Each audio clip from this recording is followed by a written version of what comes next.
Les changements climatiques sont un problème mondial dont les effets se ressentent au niveau local. À force d'activité humaine, du dioxyde de carbone, un gaz à effet de serre qui retient la chaleur, est libéré dans l'atmosphère et reste sur Terre pendant des centaines d'années, réchauffant ainsi notre planète. Nous ressentons maintenant les effets des changements dans nos collectivités.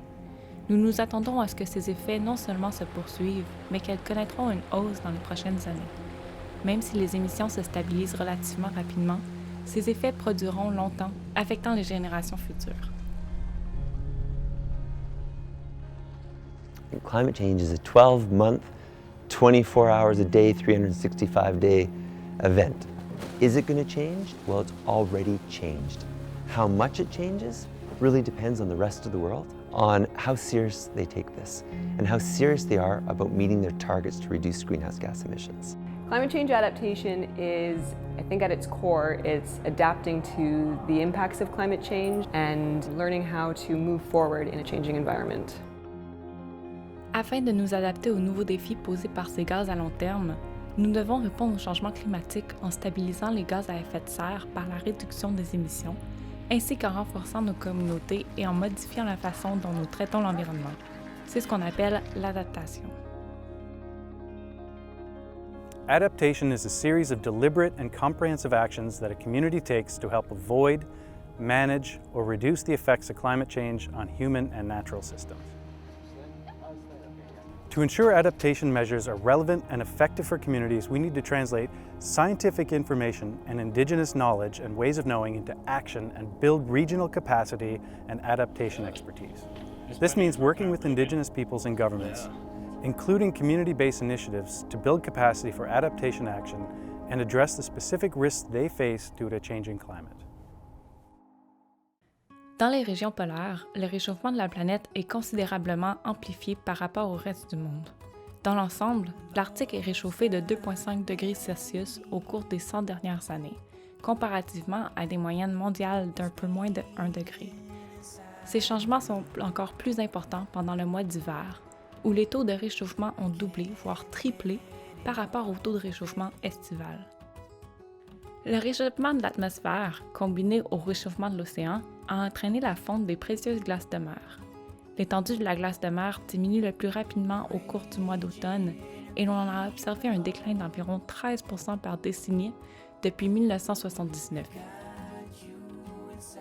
Ces chiffres sont plus bas en hiver.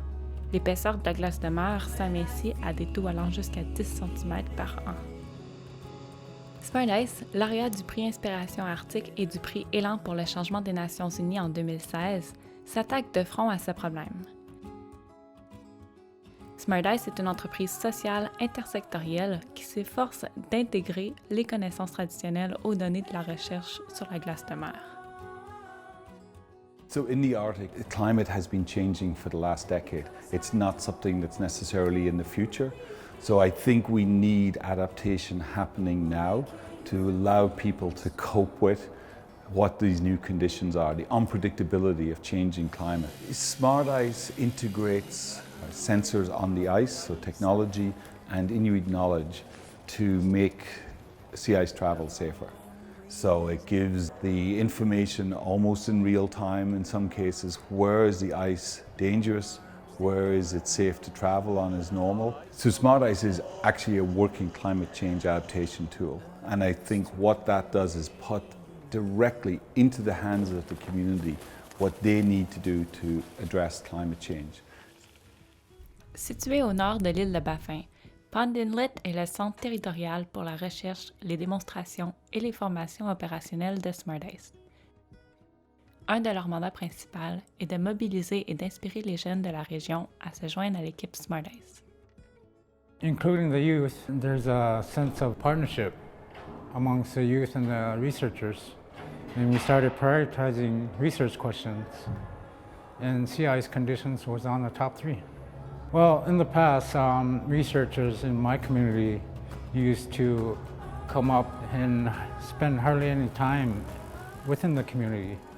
And they will go off doing their research, and once they're done their research, they hardly ever give any feedback to the community. And we need that information to stay in the community And I'm just trying to switch around that role where the community sees the researcher not as a negative thing, more of a positive thing. Depuis l'an 2000, les scientifiques ont enregistré une augmentation de température de 1,2 degrés Celsius dans le pergélisol au nord du Canada. Depuis 2008, les couches du dégel saisonnier ont augmenté dans le pergélisol riche en glace de l'Arctique, ce qui entraîne un tassement et une érosion de surface importante. V'là 50 ans, les ingénieurs, quand ils arrivaient dans les villages inuits, voulaient construire, par exemple, je prends l'exemple d'Iqaluit. Les ingénieurs pensaient que le sol est essentiellement gelé pour toujours. On a construit des infrastructures en ayant une perception du sud. Puis malheureusement, on voit le changement climatique qui affecte le sol, donc la fondation même des villages puis des infrastructures qui commencent à dégeler. On voit beaucoup de déformations dans les pistes d'aéroport, on voit beaucoup de déformations dans les maisons. On a fait des avancements majeurs en ingénierie du pergélisol. On s'en va dans la bonne direction, mais malheureusement, trop tard, mais on s'adapte. Les chercheurs puis les communautés inuites ont beaucoup d'expérience. Tout depuis 5-10 ans, donc on essaie de transmettre le savoir scientifique aux Inuits pour qu'eux puissent prendre leurs décisions. Parce qu'eux, ils voient le terrain, les changements climatiques, eux, ils le voient d'une façon différente que nous. Eux, ils vont le voir plutôt par des formes, ils vont le voir plutôt par la migration des caribous. Nous, on met des données, mais eux, c'est par le transfert de connaissances, par les elders qu'ils appellent dans les communautés. Pendant que les collectivités et les chercheurs se rallient aux techniques d'adaptation au changement climatique, certaines organisations jettent les bases qui permettront à la recherche communautaire d'aider les gens à choisir quand et où ils peuvent voyager. De plus, l'information sera documentée, catégorisée et rendue accessible à tous. En collaboration avec les communautés inuits et cris vivant dans la baie d'Hudson, le projet Siku, une initiative de la Société des Éders de l'Arctique, qui a gagné le concours Google Impact Challenge en 2017, est un prototype. Siku is an Inuit knowledge Wikipedia and social mapping platform that's intended to provide self-determination for Inuit for research, education, and environmental stewardship. The idea is there's all these different data portals out there, but there really hasn't been an interface for Inuit that's by Inuit. So an example in our community, one of our elders, Peter Katuk, is out at the flow edge every day in the winter, and he's been seeing the diets of seals change from Arctic cod to shrimp. He's seen it, so he has a data point every single day. And so now with the mobile app, he takes a photo of the stomach content, spatially tag the photo's GPS reference, it can show up on the community's timeline. There's been a lot of precedent groups like Facebook, Nunavut Hunting Stories of the Day, but they're giving up their intellectual property rights, and also if you want to mobilize that knowledge, it's near impossible. You'd have to scroll and scroll to try and find the hunting story you told last year, for example. So with Siku, it brings together all these social media mapping tools, so it really helps with Inuit self-determination and research, so people can come up with their own questions, and scientists don't have to second guess and prove everything that we already know to be true.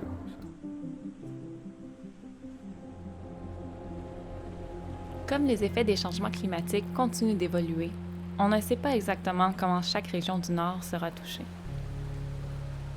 En outre, même si les répercussions de ces changements ne se feront peut-être pas pleinement sentir au cours de notre vie, il ne fait aucun doute que les collectivités du Nord continueront de prendre des mesures novatrices, proactives et culturellement sensibles pour adopter des techniques d'adaptation au changement climatique.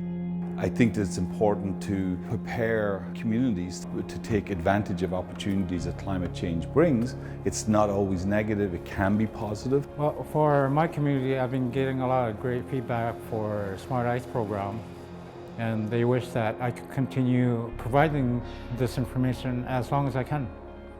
There's so many opportunities across the board with adaptation, and for anyone to bring it into what they're doing. And also to be building healthier, stronger communities. That's the goal of adaptation. And I think something that's extremely important for people to realize is that climate change is but one challenge amongst many.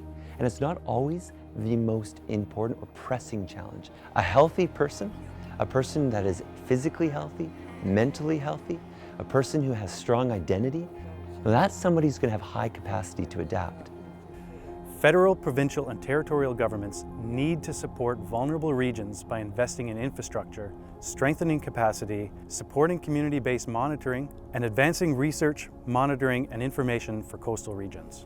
Many communities are already implementing these best practices. Adaptation is an individual, communal, and global responsibility.